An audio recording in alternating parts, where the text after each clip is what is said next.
Even if you were to fuck it up, it's your birthday. I'm allowed to fuck it up because it's my birthday? And you're allowed to fuck it up because it's your birthday. I'm into that. Yeah. Howdy. Howdy. Welcome back. Happy birthday. Oh, thank you so much. We were going to do this last night, but We we were. decided to save it. We thought we would save it for today. It's a special Birthday day. It's a birthday pod, day. Birthday pod. Yeah. Yeah. How was it? I don't know. Felt like another day. Yeah, this is what happens when you turn 40. The only difference is, I was just thinking about this right moments ago. I was like, I have to respond to so many Yeah. texts Yeah. and Instagram messages and Facebook messages and messages on messages, which is such a modern thing. Yeah. You know, obviously, people have celebrated birthdays for a long time. Yeah, but you don't have like hundreds of people, a lot of people who don't even know you or remember Right. how they know you, but it pops up on Instagram and Facebook Well, that it's a birthday. We're in forward-facing professions where we interact with a lot of people, Oh, yeah. and we're like online, like micro-influencer personalities. So then you have all these like relationships from band stuff. Oh, you know? yeah. Or I tattoo 1,000 people a year. Yeah. And they all want to say happy birthday, and that is so sweet. It's the best. And yeah. then, but I do feel this obligation to respond. Well, that's the thing. You don't want to do the blanket thank you response Right. to everybody. I don't want to post. I don't You want to wanna make a do post. Thanks for yeah. all the birthday wishes. No, I want to like respond to every message. You So know. carve out a window of time. I will probably tomorrow Do it night. tomorrow, yeah, Tomorrow night. probably I laying in have a bed or stacked something. day. Like we start super early tomorrow. Go. But tomorrow evening over Yeah. dinner will probably be when I'm responding to everybody very Yeah, sweetly. and- yeah. Which it's awesome. It's so cool. It is. It's so funny though, because Yeah. it is this like minor burden that we now have put on Totally. ourselves. And you don't want to be a dick about it because it means a lot. It really Yeah. does. Yeah. People took time. And it's fun too, because you do have people who come out of the woodwork once a year to wish Well, you I've happy also birthday. today I will say there's like 2 people in particular who reached out today. It sort of prompted them to reach out. People who I used to Oh, be yeah, friends of with, you know, course, where it's like, yeah. oh, I haven't heard from them for years, but for some reason this came across their feed Yeah, today. that it's your birthday. That it's my birthday, and they're like, hey man, like, what's up? up? Yeah, and I'm like, oh, this is fun. It Like is I fun, can't, I yeah. cannot wait to respond. Yeah, that's awesome. It's my birthday, which is why we have And we have cake. cake in front of us. We have cake. Oh, I completely forgot to tell you that Chelsea, one of my good friends Yeah, from of high course, school, texted me today, and I honestly, I'm not even sure if she knew it was your birthday, that her son, who I think is maybe like, gosh, I don't know, 4 or 5. No matter 6? what number I don't you're know. going to say, He's- it's going to be more older than I you- yeah. expected. Wanted to read Frankie's Scared of Everything Uh. to his baby sister. Very cute. So Frankies are still out there. People are still Still a loving crazy them. thing I can't believe I was ever a part of. Yeah. You know, it was such an interesting chain of events to write a children's book. Yeah. It is. Write and illustrate. Yeah, Which right. I think most people would associate you with just illustrating. But Well, I you think a lot of people went when to town a lot of and people wrote when they see it, they're like, "Oh, you illustrated," and I'm like, "What? Written and illustrated?" And Yeah. I don't know if we've ever talked about like when I was approached about doing it. I was informed that authors Yeah. get a better return on investment. When they are the both. Basically, when you Yeah. think about a Shel Silverstein Oh, yeah. or a Dr. Seuss Yeah. or in any, Roald Dahl, like Yeah. all the heavy hitters were always Both. both. Yeah. They wrote the story and they illustrated it, and Yeah. there's a whole bunch. So it's sort of like that is a better commodity. Right. And so when I was approached about doing it, that's specifically why. Okay. I didn't realize that. Yeah. So the publisher was like, "Hey, It'll be better if you can make this we're happen. seeking people who can do both." Yeah. Which is what yeah. Mary Did you said. find it hard? What was hard? No. Well, Because honestly, this is probably one of the only things that a project that I was aware of, but had zero Yeah. say in. I had no hands in it. I had nothing. so first I'll say, I was going to say turned on. I only get excited about, but really, the term. But excited about. Yeah. I get excited about things I've never done, yes, we've talked about that. and I had already like art directed a show pilot. Yeah. You know, I'd already, I've done the band thing. I was tattooing. I've done a ton of design work, but I had not done this. I had not illustrated a book. Right. I've not written and illustrated. I have illustrated other things. So I was like, oh, this is something I'm excited about. Okay. But I yeah. didn't know where to start. Yeah. And I think that was the biggest thing that sort of Mary, Yeah. the publisher, gave Yeah. to me was sort of, she had already done it before and was working with people. And so she was like, well, write what you know. Yeah. Don't make it about like a kid in India Yeah. or like doing so, you know, Right, like don't right. like, you know, she was like, make it almost autobiographical. Tap into your childhood, into your do memories of something, being a kid. and I think that's why it worked. Find a theme that maybe you remember, and then Exactly, and Okay. so that's how it like sort of snowballed from there. yeah, I was like, they were sort of against, I think, the automatopoeia. Like Yeah. immediately, I was like, boom, bang, rhyme with that thing. Gotta do a blank. You know, I Yeah, was just yeah, like, yeah, I'm gonna yeah. have this thing, and it's all gonna be like sound effects, and you know, it was like, will it work? yeah, But then I think that's also a fun aspect of it. yeah. I mean, do you remember the moment when you were like, because the book is called Frankie's Scared of Everything. Right. It's about hearing sounds and letting your imagination sort of run wild, thinking that they're monsters and scary things, and then, you know, running to mom and telling Right. her you're scared, and then her sort of explaining that until you know what something is, yes, it can feel scary, but then, you know, if you're kind of brave enough to go seek it out, you'll see it's just the washing machine. Right, of course. And it's just the dishwasher, and it's just the car alarm outside. But I mean, what do you remember thinking like, okay, I remember moments in my childhood when I had that experience, or I Not mean, what directly. really I brought think you I think it was to it? more the idea that like your imagination can overwhelm you. Yeah. Okay. You know, and you can think about the worst possible outcome, Yeah. and you can either decide, oh, I'm gonna let that fear be Yeah. the thing that controls me, Yeah. or I'm actually gonna realize that, oh, it's completely harmless, and I Yeah. was like being ridiculous for even thinking that. Which obviously we take into adulthood. Oh, I know, and it's like- why do we do that? Why It's is it? I funny. mean, and you'll talk to anybody, and they'll say, you know, if some situation comes up where you can't get a hold of somebody, you're uncertain about something. You assume the worst. You assume. Why is that a coping mechanism where you've already put Well- yourself now down at the lowest possible rung, at the deepest, darkest, so that pretty much anything's I probably would going to say be better? the evolutionary aspect would be that it's a defense mechanism. Yeah. That, oh, Greg didn't come back from the hunt. Yes, he was. Greg's dead. Yeah. You know, so you automatically assume, and we're creatures of habit and routine. Yeah. And as soon as something doesn't fit our routine, Mm-hmm. we feel immediately off. You know, and that's, Right. you know that. Yeah, but why aren't we like, oh, what's the most mundane thing that could have happened? And it almost jump to always that? is, right? It's not Occam's razor. There's a term for that, might be, but whereas the most likely outcome is exactly what it is. What it is, yeah. But I think with little kids, you don't know, Yeah. right? And so that's what, you know, this book was written for like 5 to 8 year olds. Right. And so they're experiencing a lot of things for the first time. Yeah. There's a lot of fear. A lot of kids are afraid to go to bed alone. Right. And that was sort of the demographic. Now that I'm thinking about it, there were a few things where I was specifically almost trying to like throw tricks into the mix. Never had this conversation with anybody, by the way, Yeah, we've never talked about it. about Frankie at all. I know. So when I started working on it, there were almost no books, children's books for this age range, where the pages were dark. You're right. So that was like one of the first things I wanted to do. And I would say, especially, you know, you were writing it kind of in 2018, 2019. Yeah. With the intention of it really pushing in 2020. 2020 was but the whole when you think idea. about that time, I mean, that was sort of the pinnacle of the things moving back to more of a folky aesthetic, light and airy and very natural. And very. you were like, fuck it, black and neon. Yeah, that was sort of the idea was a return. And, you know, as a tattooer, we were like, let's lean into that. Let's make it Yeah. like way more edgy. But also like the monsters are playful. Oh, yeah. You know, like nothing Well, it's is very really sketchy. Yeah, It yeah. still feels very drawn. It still feels very we wanted kid-oriented. it, which is really funny now with AI, like we wanted it to have a hand-drawn look. Yeah. That was part of the idea too. Which you did hand draw all of it. I did. There was no, I mean, Even all the words. There's no typeset. No It's typeset. just I written drew it all out, on yeah. an iPad. So Well, I didn't, yeah. I didn't like watercolor the whole thing. But you didn't.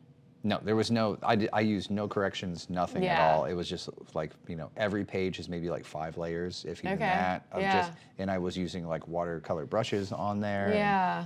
yeah, to give Yeah. it this really organic look. Black pages with the bright illustrations on top. And I guess to go back to what you were maybe first about to say about the dark pages, was that just to be something different, or did you just feel like this is what I would want to read if I were a kid. The whole thing is like, when you think about like, it all takes place in the dark. That's true. And I was like, Yeah. well, make it dark. Yeah. Obviously it reads well. It's not like hard to see anything. No, that has But I like was kind of just a like, glowy effect. Yeah. He's in his house in the dark and he's running around scared in the dark. Yeah. Like let's have it be that. But his imagination is so bright. Right, yeah. That the illustrations are neon on top of it. Yeah. Yeah. So. I love it. Yeah, it was very fun. such a good Fun to book. do. I think that like with your friend Chelsea messaging today, when I get, probably twice a month or something. Yeah, yeah. I'll get a message where somebody it's a photo of their kid and they're like, Holding Frankie. Danny demanded Frankie. And he That's has, the best. Which kids, of course, they always, they do it in sets too. It'll be like for the Exactly. past 3 weeks, it's the only it's thing. the only thing. But what is more flattering than a kid wanting your thing? It's the coolest. Well, It's the ultimate flattery Well, because they don't give a fuck. You know- they like what they like and they don't like what they don't like. you never feel more shame than when a teenager is around. Right. You know, like when a right. teenager's judging your outfit or something. Like I'm 40 now, and I'm like, if a teenager like made fun of me, I would die. You would not like it, yeah. But kids are even more honest because Yeah. they just have no filter and they only know really sort of what they know or, Right. or whatever. You get my point. But yeah, to have a kid want to read your book is very exciting. Just myself, yeah, I just know a few thousand have moved, which is cool Yeah, too, to be yeah. like, yeah, it came out during the pandemic, and so that sort of thwarted Any sort of promotion. the push, And, yeah. but it's still like, it's got legs, Oh, it's yeah. moving, it's out there, people are, I don't know. Well, and it does have the Kirkus review, which is sort of the ultimate if does. you want to get into libraries and schools. Yeah. So you can even say like, listen, it's not just a fun book to visually look at it. It has some valuable lessons in it. Yeah. I think adding the onomatopoeias in it is sort of there's Mm-hmm. like layers to children's book. Another thing we knew nothing about. You kind of always assumed like anybody can write a children's book, and yes, anybody can. Mm-hmm. But for it to be taken seriously and have value and have an important sort of space in the children's book world, it has to have certain elements. Yeah. And that was kind of a fun thing to learn about and make sure you included if it worked. And I think you found all the right spaces for it to work with your storytelling. Thank you very much. I was not anticipating you talking about I wasn't Frankie. either, but I forgot that Chelsea texted me. That's very and cool. I was like, oh shit. That's very cool. Compliment on your birthday. Yeah, no, that's very fun. Yeah. 40, all right. Yeah, I never thought I'd get here. Glad I Bullshit. am. Yeah, you did. Well, Actually, no, you didn't. I did not. There was a period of time I was honestly convinced of just, if people are not familiar with the 27 Club, it's a lot of famous musicians specifically died at the age 27. Right. Jim Morrison, Janis Joplin, Amy Winehouse. Kurt Cobain. Jimi Hendrix. Like once you start listening, people are like, wait, what? Like oh shit. all of them? Well, then you're also like 27. Jesus Christ. That's that is young. That's so young. Young. At 40 now, I'm like, that's so young. Yeah. But it's interesting because I met you Yeah. when I was 28. Yep. You got through it. So I got through it, and I really was. And it was never like, I'm going to die. But I sort of always had this thing in my head where I was like, What's beyond it? well, if I've not met a level of success, then I never will. Mm-hmm. That's what I was convinced. Like, Yeah. really intensely, I was like, I've got to have something fucking going. By 27. By 27. Yeah. What I did not realize that I do now is that it was at 27 when You started to figure it out. I got stuff going. Yeah. Because that's when I started tattooing. Yeah. So it's like very. That's when you met me. Let's be real. Well, no, but that's a huge part of it too. Yeah. All those things happened Yeah. around the same time. Yeah. It was like I just started pivoting and maybe it was like a loss of. Because actually, no, you weren't tattooing at 27, but you were shifting away from the decade that you had just spent sort of rolling out of college into I was 27 touring world. when I started doing the wine and paint things. Yeah. And I was 27. Making the connections. Making the thing that led me into it. Like it was all happening right then. Right. So like when I look at my trajectory, it was really you're into Against Me now. It's like it's a remorse for a loss of a feeling. Yeah. It was like I was sort of like grieving the death Yeah. of what I thought my life was going to be. Yeah. And then that was the moment that I pivoted and sort of became all the other things. I mean, I think my Yeah, no, my, please, my please. tea Your quote tea for really tonight. fits with this Yeah. all of a sudden. Okay, my yogi tea quote, which Yes. honestly normally they are very, very lame. Tonight's is, accept who you are in this moment, but acknowledge who you want to become. Oh, I like that. I like that I like too. that, yeah. I like that too. Well, I think if there were like lessons, listen, I'm 40. I know, wisdom.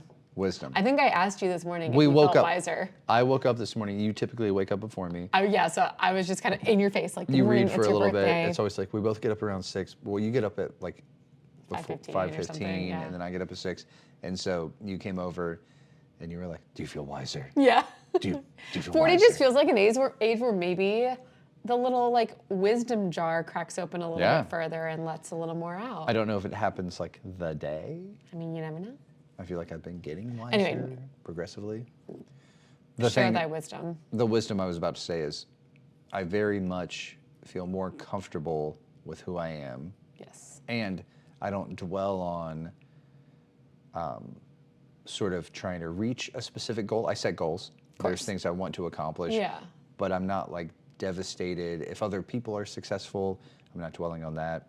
Other people in the same sector. Instead, I'm more like, am I better today than I was Than it was yesterday? Yeah. But also, I'm like incredibly supportive of everybody too. I'm like, that's awesome that this person is succeeding. Right. Just because they're succeeding, it doesn't like devalue what I'm doing. Right. You know, like my whole perspective is so dramatically different. Yeah. And it's not like I'm tired. I'm actually, I think I have more energy and I'm more Probably. driven. Yeah. I think I'm stepping on the gas harder than ever. Right. You know? But I think who I was at 27 is a completely different person. Yeah. And I think that's fine and natural and normal. You Yeah, should be. I think you should be. You should Yeah, be. You know, maintain your morals and values as long as Yeah. they're honest and true to you. But live in the world. Let Yeah. the world guide you. Meet people. Let them give you ideas. I had a thought earlier today. So as you get older, things when you were younger get more difficult. You know, certain cognitive things, because we're listening to a doctor who works with F1 drivers. So I was thinking about that, and I was like thinking about motorsports. So when you're hitting a curve, you're supposed to speed up.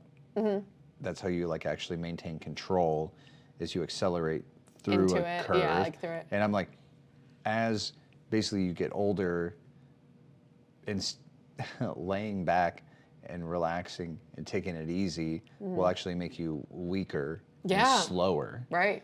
And I'm not saying like, you know, lift more weights or like add more on your plate, but the key thing is to not slow down as you're hitting this curve in life. Yeah. Like as you're getting sort of, your body is getting older, you have to work a little harder. You know, you should be actually pushing on the gas a little bit if you want to maintain the same ability. Right. Do I want to think as well? Do I want to be able to walk up as many flights of stairs? Right. I actually have to work a little more Right. to be able to maintain this level that I've had, you know, in my 30s. Yeah. So that's sort of my mindset right now. It's like, don't slow down, motherfucker. Yeah. You should actually be like pushing the gas a little harder. Yeah. Well, it was either last night or 2 nights ago. Somehow, just the idea of pushing yourself came up in conversation. And we both sort of agreed that I'm much better at pushing myself physically than I am mentally. And you're sort of the opposite. Oh, yeah. And just in terms of maybe a desire to do so or a willingness to kind of like continue pushing through even when you hit those stumps. I feel like if I'm trying to work on something that's maybe more cognitively challenging or I guess just cognitively challenging, I'm more likely to give up than if I hit a roadblock with something physical. Right. Like I'm so trusting of my body and I just know it, I feel like more to be able to push it through than maybe my capabilities of my brain and of my mind, think, whereas you know, you were sort of the opposite. I think, you know, directly what we were talking about is it's really good for the brain to learn new skills. And what happens is when people try to learn something new, if they are not good at it right away, then they give up. Right. You know, and so I think with you, if it was something physical, like you like to ski, or you know, squash was like something you picked up really fast. Yeah. And it was like fun for you to do, and for me it was not. Right.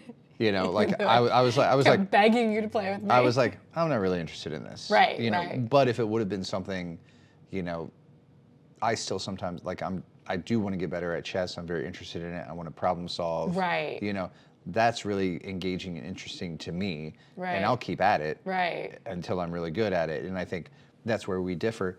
But that's not a bad thing. No, not at all. You know, in fact, I just thought it was interesting. and I think for kids, for younger people especially, or even maybe for older people, it's like a lot of people end up in these sedentary lifestyles. All of this is because, I'll tell you, at 40, what is my biggest fear?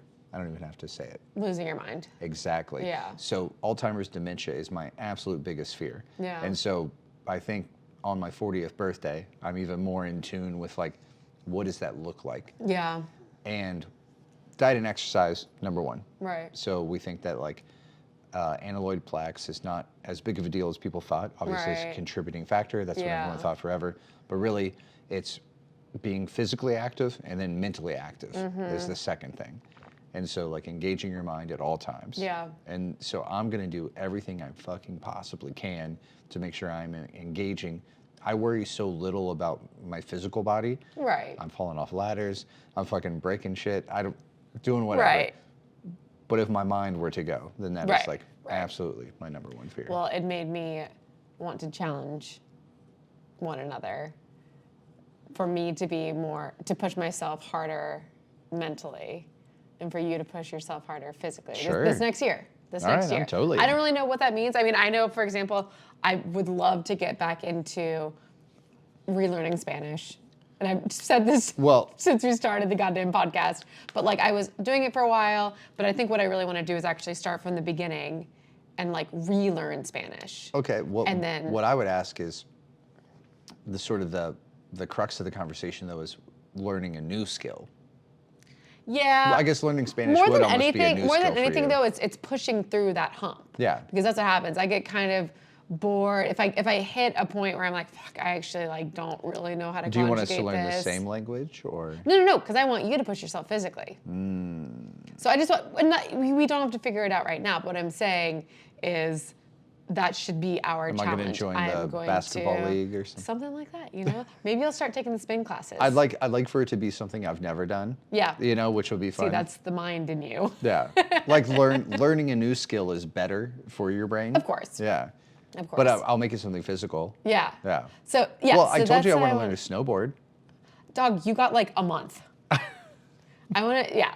But anyway, think about it. And I just think that'd be kind of a fun challenge for this year. I love that. Because I'm now noticing where I'm lacking, or, you know, not even lacking, but where I'd like to be better. I'd like for my physical, my mental to feel on par. Yeah. And to feel like they're really working in tandem, where if I hit a roadblock with one or the other, I still feel the desire to push through it. Yeah. So, leave that there. They say that the best thing you can do, which is unfortunate for us, is learn an instrument. I mean, there's plenty more instruments we could learn. I know. But that's both physical and mental, where it's yeah. like you're utilizing your body in a way you don't typically do. Yeah. But then obviously the mind could not be more engaged. Right. You know, when you're trying to like learn an instrument. Oh, yeah. And that is the number, like how many, I don't know. Oh my gosh. Well, All of my clients will say they want to learn guitar or learn piano, and they just give up. I know. Immediate. Sometimes I'm amazed that I didn't. Yeah. Sometimes I think back and I'm like, how did I don't know. You thought Green Day was so cool. I just really wanted to play, and that's, I mean, it's not even worth getting into, but I will say I had a horseback riding lesson yesterday, and it was a mind fuck. I was learning a lot, and there were so many physical and mental components having to happen in tandem, and I was messing up left and right. But it was a little bit more physical, so I was really into it. Yeah. So I was like, I'm gonna get this. Well, I think that's the thing. You're good at pushing through on those things. Right, Yeah. right. But yeah, I also, to completely change the subject, so I'm I'm sort of horseless currently, but just been riding a few horses that are. Is the term catch rider? Is that? It's. I mean that's a generous term for what I'm doing, but there are a couple horses I've been riding, and going into this week I wasn't sure, am I riding Carl or am I riding Typo? And I've ridden Typo now a couple of times and really liked him. And Carl's great too. Like Typo and I really were kind of bonding. And when I got out to the barn yesterday, and I asked not my normal trainer Courtney, but another trainer Sarah, who I was lessoning with, who I was riding, she's like, "Oh, Carl," and I was like, "Cool." She's like, "Actually, Typo is basically leased out, and which happens all the time." And I was like, "Oh, okay, well that's cool. So Typo's just gone now." And my mom always brings us up when I talk about horses being leased out or sold. She's like, they're kind of the only pet that people just like willingly give up. Ah, yeah. You know, it's this thing where like you might have it for a few years and you are completely devoted to the horse. Right. You love the horse. You love their personality. You spend so much time with it. You care for it. You spend a ton of money on it. All this stuff. And then you're like, all right, cool. Go on to your next home. See you later. And I guess it's maybe there's more of a utility with horses than other pets. You don't ride your dog. You don't ride your dog. Now, It doesn't, but also your horse doesn't live in your home. your horse doesn't live in your home. Now, I don't know, like, it's my understanding that if you have a show dog, like, if that's still your personal dog that you keep, that But you... a lot of people don't show their dog. No, I understand. I'm sort of thinking, like, dogs at the highest level where, like, you are sort of using them as a utility, almost. Even cops. You keep your dog. You keep your dog. It's not like, okay, now you go live with, Yeah. John or whatever. If it's your dog, typically it lives but with horses are constantly moving hands. And there's obviously people sell them, but people also lease them out. It's livestock. And, yeah. Is livestock like that as well? Well, you're selling and moving cows all the time, studding them out, buying breeds. You're buying specific stock. Yeah, I guess there's just such a personal connection between horse and rider. No, it's different. And it's I mean, it's somewhere in something I really had between. not thought about until my mom brought it up, and she's like, "How do you get rid of these animals that you love?" And I was like, "That's a great question." And it's hard. I mean, anyone would say, like, especially if they sell a horse, it's always bittersweet. Now you're usually exchanging currency for You also, it, so you might be making money. We're not at a point. You have not owned a horse. No. You've only leased. So it's like It's never been up to me. it's never been your horse Right. per se. Right. We'll probably feel different about that next year when you buy a horse. But will I want to or not want to? I know. It's also coming. There's so many. It's also right now. You can finish your thought, but I was like, we rent where we live and work and everything. Right. Right.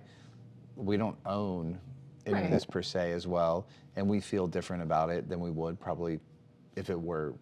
But that's what I'm saying. People who own horses just get rid of their horses after a couple years.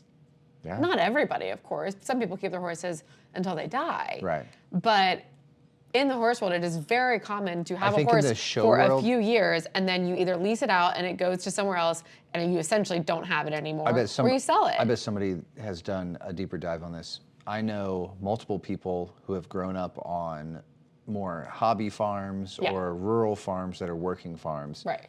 Their horses with them for 35 years. Right. They would never think about buying or selling it, but it wasn't a show horse. Right. Well, I know, that's what I'm saying. So I think the show horse world is probably different as well, where they are a commodity. It's probably way more, you're right. It's like a Ferrari or something. Yeah. And it has moved hands and you worked on it, you upgraded it, and then you sold it to someone for more, and then you get the next one and you upgrade it and you work on it. It's like a different animal. Seriously. Yeah. I think so. Maybe it is just more so the show world Yeah. and the competitive world. Yes. And I would almost guarantee that. yeah, if you just have a pet horse, Right. you're not selling it. You would never. And I've had more clients that I know that I've had have done that, where it's been like, I had, I was going to say Penelope. Yeah, well, it's a good name. But, for 40 years, and she was everything in my entire world, Yeah, you're probably right. It probably is just kind of that show world. And it's because money. it's money. Money. Yeah, for sure. Anyway, well, I was going to talk about thinking of things that only exist in specific worlds. So my client today has gone on some like interesting experiences. He is bilingual, by the cool. way. In what languages? Spanish. Okay. In English, I'm guessing. In English, Yeah. But we were just yapping about different things, and about some biblical things came up. But there's He's bilingual. Yeah. Cool. Yeah. Sorry, I remembered who you had, and I was like, He's oh, fuck always in like Mexico and South America. Yeah, and he's yeah. like, Anyway, go he's on. obsessed with Latin culture. Yeah. Agape is a word in Greek, but it's in the Bible, and there's like agape, which is like Hebrew too, but it means a specific type of love. Yeah. In English, we only have one word for love. Yeah. But a lot of other languages Oh, yeah. have a ton, and they mean differing types. And I can't remember. You and I the other day were talking about the light through leaves, like a word for that. Like, what is that? And there's a Japanese word. I can't remember it offhand now, but there's all these words in other languages that mean things that do not exist in English. And I'm like, because we do not have a word for it, do we not experience it the same? Like, it's hard. Yeah. Well, that makes me think. It's hard to describe the light through the leaves as you're driving down a road. So I would just call it dappled.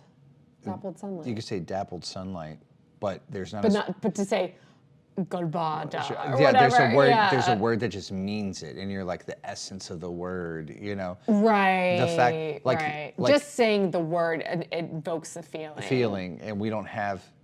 You could use different words, and it doesn't mean the same Well, thing all I the mean, time. that makes me think when I was in college and I went to Panama for this medical relief trip, and I went as a Spanish translator. Yeah. Oh yeah. And we were doing, doctors were there doing tooth extractions, dentists. And so we would give, and we were primarily doing it to a bunch of little kids. And so we were giving them Novocaine, and there's not a direct translation for the word numb. And so I would have to come up with phrases or saying, does your face feel fat? When I touch it, can you feel it? Is there pain? Is there anything? And they were kind of like, what? And I was like, go in, I think they're numb. But they don't have that word numb. Right. And for all I know, there actually is a word, but whoever I was with, I don't know, everyone claimed there wasn't a word for numb. Yeah. But sort of the same thing where I do get it. I mean, when you think of the word. So is it harder yet to like feel that emotion or understand it if your language has never had the word for it? I think it depends on what it is. Yeah. If it's a physical feeling like being numb, no, I think you can experience it both ways because I think there's a way to describe it and then the word to describe it, and that's the same thing. Now, something that's more of, like you said, with a dappled sunlight, that's more of like anyone could feel it or would feel it sort of differently, experience it differently, and A thing that like we've all experienced it, but there's not a word that exists for it in our language. It's kind of interesting, you know? yeah, I guess I need some more examples too, but I guess it's like we have to use qualifiers for love is the easiest, but it's like, I love you, and that's like a romantic love. yeah. But love that's a friendship love, or love as in it's like Really enjoy my children, my teacher. I'm a teacher and I love my children and my class. Well, I don't love them in a romantic way or in a parental way, but I love them in a way that I care, And so there's all these like different types of love. Maybe and there are like all these other words for those types of love, but we don't have it in our Right. language. I think the way we do it is through tone. So Right. if you're a teacher in the classroom, you're like, I love you guys. Yeah. If you're with your romantic partner, you're like, I love you. Right. Or your parents like, I love you. Like, I Right. think it's the way we say it more so than the word itself. I guess that's my first thought on I like it. that. Yeah. So maybe more through our delivery of the word and sort of just That would make our language very complicated. very complicated. And then I think obviously just, the way, what is Body the word? language. Body Yeah. language. And what you're doing when you're saying it. Which is probably a thing, I do not speak any Asian languages, but that's what they talk about, like Mandarin and stuff, where there are like the emphasis. Oh, yeah, makes all the difference. And The emphasis on the there's syllables. a million characters in the way they work together, and there's so many complicated ways to do it. I mean, God, don't even get me started on language. Yeah, it's fascinating. So crazy. What'll be It's weird is something that a lot like space, or if I start to think about it for too long, I just get really overwhelmed I- and I can't do it. I truly think we're living at the end of language. It might be. I'm like, Yeah. It's just so hard though, because I think, your especially sister sent me today a happy birthday message. with text. Yeah. And I will say that in 11 emojis, Yeah. she encapsulated my whole life. Right. Right. I did not need. It's funny because we're going to return to cave paintings. Yeah, I think it's for our life at least going to always still be a tool. We'll still primarily I could use say, language. thank you, I appreciate that message, or I could just send, The praying hands. thank you. Yeah. And you would know. I just don't think we're going to evolve quickly enough to really be in time with the technology. Well, what if you don't need language? What if I could just send you the emotion or response? Like when our brains are tapped into each other. Exactly. Well, I don't know. It'll be interesting because with any of these sort of big technological movements or pushes for newer technology, you see maybe not quite as big, but still a significant return to more simple, less technologically advanced ways of living. Right. You know, there are way more people, especially our age and younger, who want to like homestead, Oh yeah. who want to like return to Well, the you earth. see, you see a return to rise these- of like, one of the biggest movements on social media is trad wife. Yeah, Yeah. yeah. So I don't know. I think technology is a little bit of a loud minority situation where you're hearing a lot about it, and yes, it's definitely happening, but are the majority of people really using it Right. the way you think it's going to be used this rapidly to completely adjust Yeah. the way we communicate? Your grandmother doesn't use a cell phone. Yeah, she's living in the time Yeah. where it's happening, but she's like, fuck that. I'll talk on the telephone. Right. We can write letters. We can sit down and have a conversation. So I don't know. I mean, it's fun to think about the technology. It's fascinating. What's cool is when you get to a point with certain technology and you're like, I actually kind of understand how that could be a thing. Like holograms or something. I'm like, kind of understand how that technology could work now. Like, I don't actually know, but it's not so far out there that I'm like, how would you even begin to do that thing? I'm like, kind of get it now. We've got stuff close enough to it that I'm I just do like, understand. I'm bummed out increasingly that we're not doing the cool shit. It's like, I understand. Well, a lot of people aren't cool, so. Well, I mean with technology. I know. I guess it's cool that everyone who learned to code is irrelevant now because all of the new AI that launched last week can just code. So Yeah. that's one of the lowest hanging fruit. Now it can just do it. Yeah. But coding was never really cool. I mean, it was like functional and it was Very important. functional, yeah. But, like, and when things are And you want an app that necessarily works functional, and like that'd be cool. everything we're doing right now, like like using Jotform and how like you had to learn to code some stuff, which is very cool. No one will ever have to do that ever again. But what we didn't do is like the augmented reality stuff. Yeah. What we don't have is flying cars. What we don't have is like, wouldn't it be dope if like movies were in 3D around me and like I wore wearables or like my text messages were floating and I could move graphics in space or you could rearrange rooms? Like nobody. That's all stuff. I mean, look at the Sphere in Vegas. Of course, but it still There- isn't even fully like immersive. I know, but it's It's- just because it's taking longer to get to that But point. I mean, like, it's like on the way there. The stuff that we're focusing on is functional, but it's just going to eliminate lawyers, eliminate accountants, eliminate coders. It's going to eliminate all these jobs, but I don't have the cool stuff. cool shit. Yeah. I'm like, I see what you're I'm like, saying. why don't we have the cool shit? Yeah. What I want, because it's hard, because It's very That's hard. more complicated, Yeah. I am sure, than just like data entry, which is Right. easy, which is a Right. lot of these jobs. But Yeah. it's like, wouldn't it be fun if you go to this is the shit that I know is going to happen? You go to a restaurant and your menu's floating in the air, Right. you know, or you go to, like, we go to see a band and it's 3D spaces, things moving around. It's like fucking Avatar while I'm in there. Yeah. You know, special effects, but also I go to the BMV and it just functional things where it's like you're next in line and it, like your number lights up in the middle of the room and there's an arrow of the desk you're supposed to go to. It just simplifies, speed things up, makes things more functional. Yeah. Those things don't exist. Yeah. Instead, it's like, Well, that's the government. well, I'm just kidding. but it could be anywhere. I know. It could be anywhere. It could be we were at Kroger today. Okay, which lane is open? Yeah. Like, what if Yeah. you're wearing your wearables, where your text messages, Well, and your because other then shit are Rhonda coming? wouldn't have a job.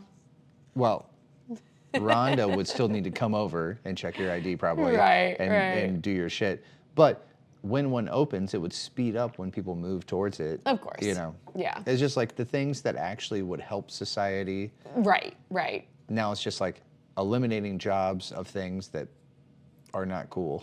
It's very frustrating. I see what you're saying. Yeah. Yeah. Maybe one day we'll get there.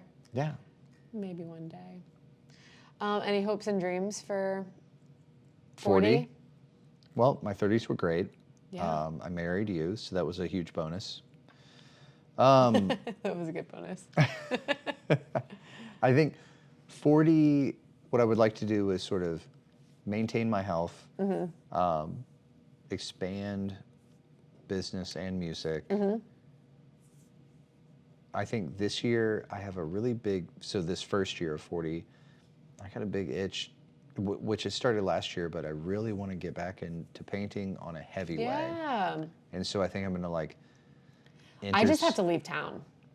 Well, I thought about it today. I was like. I just have to be out of the scene. I was really like ramped up today, and I was like, it was last year when I blasted out my last 3 paintings at this exact time. And it was sort of February to March. Yeah. When I crushed it. Maybe it's just this time of year because today I got a big itch. But Interesting, yeah. I've been asked to be part of an art show, so I'm like, all right, I'm gonna do some shit anyway. Do you think it's just you've taken enough time away from it that it's just... Well, I don't think time away. I think that we've sort of, we found sort of a flow state with parlor suites. Yeah. So it's like... You need something. Well, what it means is for the next 6 months-ish, or until the fall, we probably won't do anything with that. Yeah, knock on wood. Knock on wood. Yeah. Other than like tiny little bits. So it's like normal stuff. So it's like, okay, well, here's the opportunity for me to pivot and do this other thing because I'm always interested in how can I utilize my time, and it's almost a skill that I've lost. That's what I wondered if like you know? felt like enough time has passed, you haven't taken out the paintbrush and stroked the canvas. It felt good last year when I did it. Yeah. But I think I can do it way better. That's exciting. I think I can be way better than I ever was. So I'm like fascinated, like, okay. Here I am, challenge yourself. Yeah. How do I really push it? How do I push myself to do something in painting I've never done? Yeah. Push it. Push it. And while you're at it, do squats or something. Yeah. But I'd also like, push yourself physically. I'd love over the next year to, blast like 10 paintings, write another record with you. That would be great. Okay. All right. And even like EP, I like sort of envision 5 songs or something. Oh, okay. It's so funny because nobody writes and records that way anymore. Although maybe it's getting a little bit back to it. For the longest time, us included, people were only writing singles and releasing singles. And a lot of that had to do with the fact that people weren't listening to full albums. Yeah. People wanted just the hits, the fun songs, something, one song to pay attention to, and then move on to something else. So that would be a challenge for me, especially. I have not written that many songs. I guess since probably 2016, 17. Yeah. That was, I think, the last time we wrote like a chunk of songs all at Yeah, once. I think what would be fun is to write a chunk, have sort of a theme sonically, Yeah. Whatever that is. I'm in like, maybe because it's America 250. Oh. I'm just like, Americana. I want to write some fucking anthems. Yeah. I don't even care. Like, it doesn't have to be Springsteen or Luke Combs or Against Me. Like, Yeah. I'd like all of that. Really, let's Actually, make it the blend. Yeah. I'd like it all of that, which all sort of touch on similar themes, but all sound like big. Yeah. And just like they make you want to like cry in your convertible kind Yeah, of thing, like, and you're drinking a Whatever fucking car you're in, the windows are down. I want the radio on. I want a fucking milkshake, and I want a chili dog, and I want roller probably skates. a dog. I want a roller skates and a dog, and I want I Yeah. want to be in Jersey. Like Yeah. I want these things. I want to feel like the wind through your hair is what I want. Okay. And through your hair. Yeah. I think that's doable. Probably need to start like right now. That's what I would love to do for my birthday. Okay. I like that. You got this cake. Got this cake. Well, your favorite cake is pineapple upside down cake. I don't know when that started. We've That's talked what I about was it gonna before. ask. Yeah, like, We've talked about it before. did you do it in college? I don't recall that in college at all. It's definitely been with you. It was before me. When I met you, because Nellie always made it. And then I kind of came along and I was like, I I will remember. if I have to, but Nellie, if you want to make it. I remember there's the photo. It was the birthday in Wyland Park. So we were living in Wyland Park. Yeah. And Chris Wilde stopped by. Our buddy Chris Yeah. Wilde, who's an amazing musician Yeah. from Cleveland, and there's a photo of us with all the pineapple upside down cake, Yeah. like together. I don't know. Yeah, I don't know when it started. I do know that my whole life I've always been a contrarian. If there's one thing about me is I grew up Aberdeen, tiny village, I was like, well, I'm going to listen to punk rock. And I was like, I love NoFX and the Dropkick Murphys, and everybody was like, what is that? What Yeah. the fuck are you doing? And I was like, I'm going to cut my hair into a mohawk. And everyone was like, what are you doing? And my dad shaved my head. Like, I was like, I'm going to study art. And people were like, you'll never have a job. You'll never have a life. I just remember every step of the way. And even now, where it's been like, I was at the tattoo shop, and I would always wear black cutoffs Right. and, fucking Converse and stuff. And I was like, you know what? Everybody here looks the exact same. I'm going to wear a button-up shirt, and I'm going to cut my hair. Yeah. And I was like, how can I do the opposite of whatever Yeah. you're doing right now? Every time I decide to And do do you anything, feel like that's just been like, was there ever a conscious choice it just to felt right. start doing It that? It just just felt always right. felt right. Okay. And like it's so like every time I start to pivot, I never hard pivot. It's always gradual. Yeah. But like I remember I bought. I was like, I'm gonna wear higher waisted pants, looser legs, Yeah. and then I remember people giving me a hard time Yeah. about it, and I was like, Yeah. Who that's- cares? Well, no, I was like, that's good. Yeah. Like, as soon as that happens, I'm like, that's good. Yeah. Because that means I'm doing something that feels not uncomfortable, but just like, oh, well, other people aren't doing that. Yeah. Like, what? Oh my God, you're not doing the thing that everybody's doing right Well, now? and I think oftentimes we, put people into sort of, you're a tattoo artist. Everybody has an idea in their head of what a tattoo artist is, and a musician, playing rock and roll. So you have these ideas of what people should look like. I mean, it's the obvious, Yeah. don't judge a book by its cover. But people, I think, and we're all guilty of it, assume what somebody should look and act like Right. based on what they do or things that you know course. about them.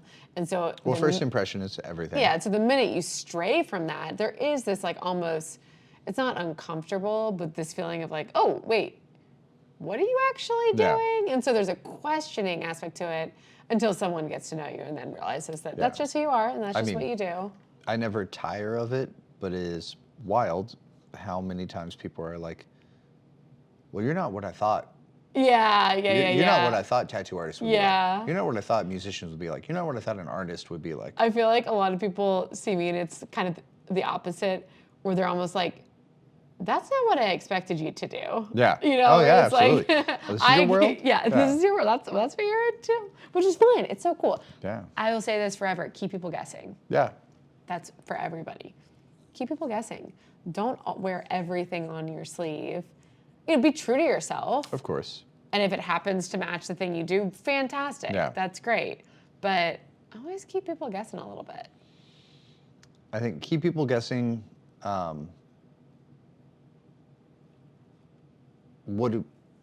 The most desirable thing, the most honest thing is to be authentic, Of course. you know? And I think that will keep people guessing because people, Yes, exactly. people expect you to respond in a certain way, you know, whether that's because of stereotypes Right. or just because of the news or media or whatever they absorb or whatever they're in. Like everybody now, we exist in layers of echo chambers where people hear the same thing over and over and over. What people rarely hear is authentic. Authenticity. Yeah. They don't hear it. And so if you can be authentic, It's the most punk rock thing. it's the most punk rock thing. What's the most attractive thing? Well, confidence, right? Yeah. Yeah. So like, I think that's so rare right now. Oh, yeah. Which is just so unfortunate because I think at everyone's core, you do know who you are. You do. But you're afraid right now to be, this is actually, has, you know, tolerance is good. Especially like, I think there is a balance in life of playing the game. And I don't like to use the phrase playing the game because I don't think you need to gamify life. But there's a moment to be quiet. Right. And there's a moment to be loud, you know? And knowing those moments is a skill, Right. for sure. But if you always are quiet and you always let everybody decide everything for you and you just follow the entire time, then you have no authenticity because you've let everyone else decide everything for you. Right. You know? So the moment you start to feel like you're being led Yeah. in a direction, be willing to say, hey, Yeah. maybe that's not me. And be okay with that. Yeah. Makes me think about the importance of spending time alone, but the quality of that time spent. You know, what are you doing when you, because I think it is really important to, whether it's, you know, a period of your life where you're just extremely independent and you're not in a relationship, Right, right. or just literally physical time alone throughout the day, where you really can kind of tap into yourself. No one's, which I think is hard right now because you have the news on, you have social media, all these things I was that gonna are say your always, phone. So Yeah. it's like, I think that's what I mean by the quality of time spent by yourself. Well, you're the only person I really know I who know is you're- capable of sitting in silence. There's too many things in my head already. I cannot do it. I cannot imagine doing it. It is funny because I don't even realize it. Oh But yeah, my you'll God, come I could- home and I will have been home for hours and you'll be like, nothing is on. And I'm like, what? I don't What? need, No, normally I'm doing something, I'm working on my Yeah, computer. yeah. I'm like, I'm not just and I'm like, sitting there and I'm in like, silence. I don't need, like, you know, some people are like, well, I have to have the Office on in the background. You know, Right, it's my right, right, comfort right, show or right. something. And while you're working, I'm like, terrible idea. But There's something for having white noise. music, white noise. It could just Yeah. be instrumental. It could be classical music. I mean, yeah. It doesn't have to be anything. But I like literally, even for like 1 minute, I have to have something on. Oh my gosh. Which yeah. is, Yeah. maybe that's bad. I don't No, know. and I'm not saying one's better than the other, but I know it, yes, what you're saying. But I do wonder if There's a lot of noise. there's right so now. much noise, There's so much and noise. then especially for I feel like people maybe in like their late teens through their mid 20s, where you are trying to find yourself and you are cognitively capable enough to understand the world, understand maybe how you were raised, your morals and values, and finding what is true to you, Yeah. and then being able to sift through the noise and figure out those moments when you should be loud and when you should be quiet, but really trying to understand who you are as a person. And What happens is so you're 17, 18, 19, 20, you're absorbing all of this content, and it's a lot of like TikTok feed, a lot of like information and history, and here's political information, and the news is always on, and people are always yapping, and your phone is always going. Right. And so you never take the time to develop your own thoughts. That's what I mean. Yeah. So you never take the time to be silent, to be like, how do I actually feel about this? Right. Because at every moment of every day, you need the next thing. And then you're walking to the next place and a podcast is on and you're doing, Well, and it is all coming very rapid fire. It's When rapid you think fire, about and it's- how social media and it's how only you work other with it. people talking at you the Yeah. entire time. Yeah. And what you're not doing is probably engaging in conversations. Yeah, formulating any thought. I mean, I went out with a friend the other night, and he was like, I have no one to talk to. Yeah. No one, there's nobody I can share these things with. Yeah. You know what Not that any of things are controversial. It's just At all. literally another And human it's just like, to talk I have all of with. these ideas. Yeah. And it's different than like commenting on someone's post. Right. That's not a proper discourse. And you're not Right. getting real information. Right. But you spend like an hour, 2 hours back and forth and you're like, oh, maybe we both learned a little something. Yeah. Yeah. Or maybe we both were able to synthesize a thought. Yeah. That's how I feel most of my days, where it's like, what are my ideas? How do I actually feel about a topic? Well, Let me try it out. I get 4 hours to sort Yeah. of pitch an idea. It's like Yeah. a softball comes towards me, I hit it back, and if it goes foul, I'm like, okay, Yeah. next time I say this, I'm going to correct the trajectory of what I'm trying to say about this idea. Yeah. But so few people get to ever analyze their own thoughts and then express them out loud. Yeah. That's a conundrum because I think you both need. So you need the return of the salon. Yeah. You need the return of discourse. Yeah. Which people are trying to create. We talked about last week, third spaces and that like shit they're doing in German Village. Yeah. That's going to be a failure. Well, let them have it. Like, no, I want that to work though, but it's not organic. Well, yeah. It's not authentic. Because you're paying to play. You're only gonna. The whole idea is like, look at this like hip, cool space that I'm paying to be at. That now I'm gonna bring clients to. That's not organic.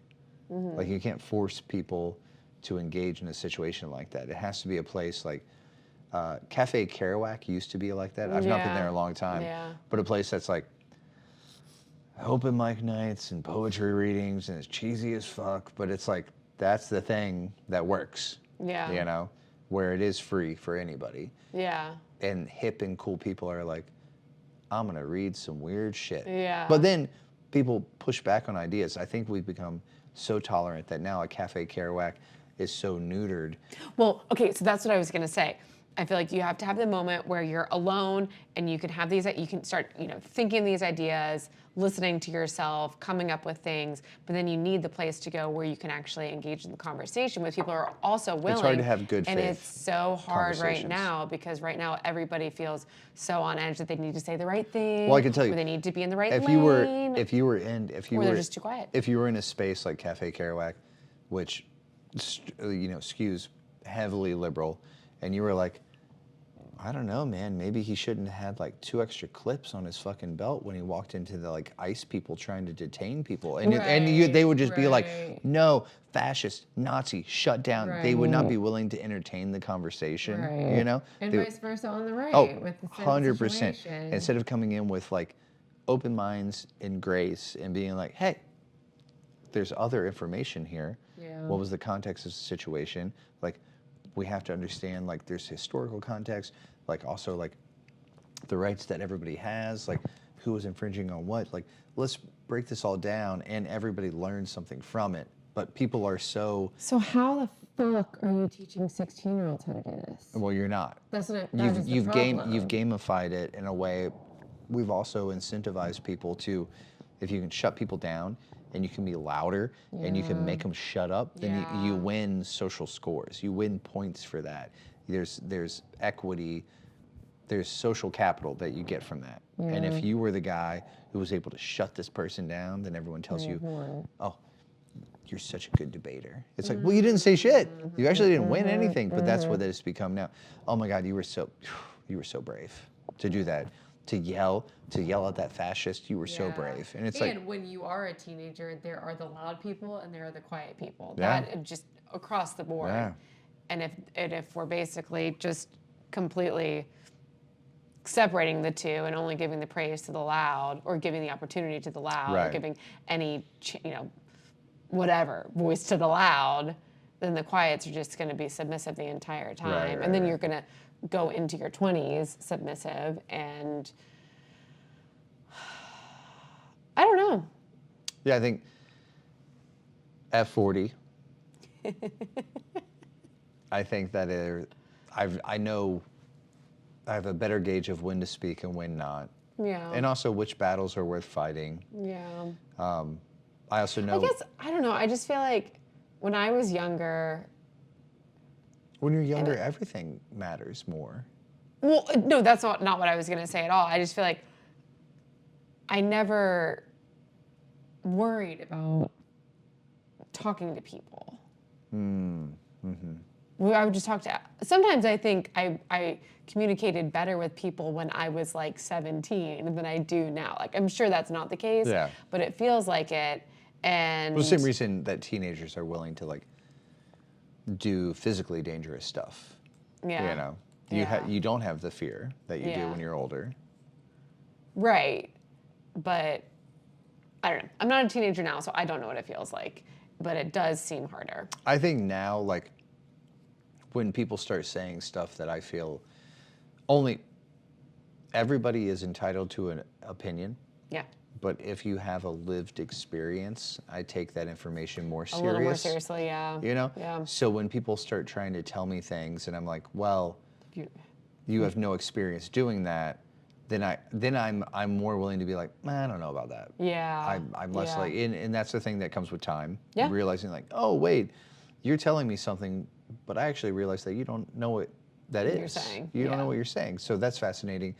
But I also have dramatically more compassion for people than I Yeah. used to as well. Like I was definitely a dick a lot of the time, especially in my 20s, and then my 30s I've grown a lot. Mm-hmm. But I used to be just sort of like more rude and like I used to think I knew everything, Yeah. you know? And right now I'm like, I listen to everything, I take in all of the information, and if I think it has value, then I respond Kinda in elaborate kind. on it, yeah.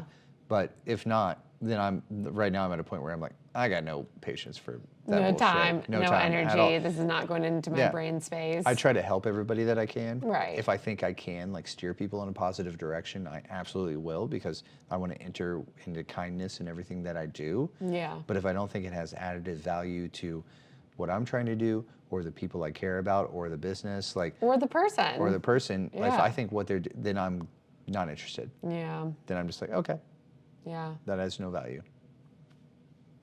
So 40 and maybe interested. Maybe interested. I think I'm actually more interested than ever, but I know what I'm interested in. Yeah. Okay. Right on. Well, I'll cheers a cake piece to you. I'll cheers a cake piece. Some yummy pineapple upside down cake. The best. The Bearded Baker. Oh, shout out to the Columbus, Bearded Baker. Ohio. I'm not gonna lie, I love every pineapple upside down cake you've made. This one. Oh, this shit's amazing.